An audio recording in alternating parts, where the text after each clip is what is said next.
George as well in a moment, where breaking news coming out of George in the Western Cape. We did hear earlier our reporter Karinda Jagmohan, who is on the site, essentially saying that the horn has gone off. So the heavy machinery on site really working there. When the horn goes off, it means it's time to move the machinery out, that there might just be a survivor that is there. And we're getting the latest now that someone has been found alive in the rubble. Karinda, explain what's happening at the moment. Indeed, Naledi. So remember just moments ago when we heard that horn, and I mentioned that it was because someone was found, rescuers came to us telling us to rush because people were clapping. The person was found breathing. And right now, the reason why I'm also whispering is because there's really a hush that has fallen over this area.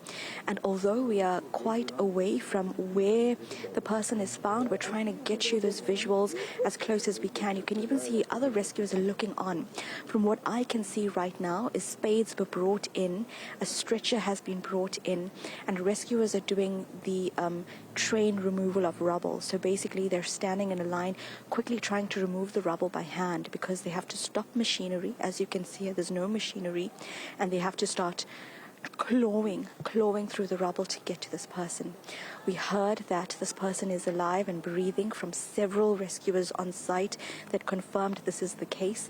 But now it is a critical race against time to remove this person and get them urgent life support, because in many cases it's the adrenaline that is giving this person the strength to keep breathing.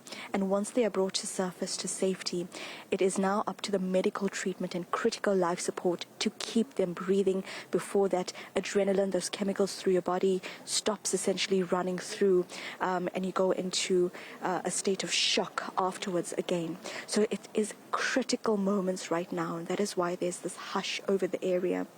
What I'm also seeing is right now in the distance, there are people almost running to the scene with spades as well.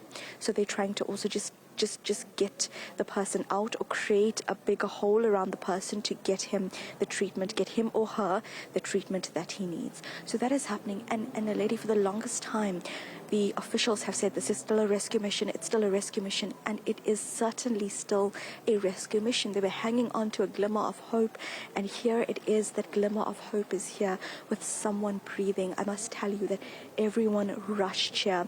It's now all hands on deck in terms of as safe as it can be for those to be as close to the site as possible.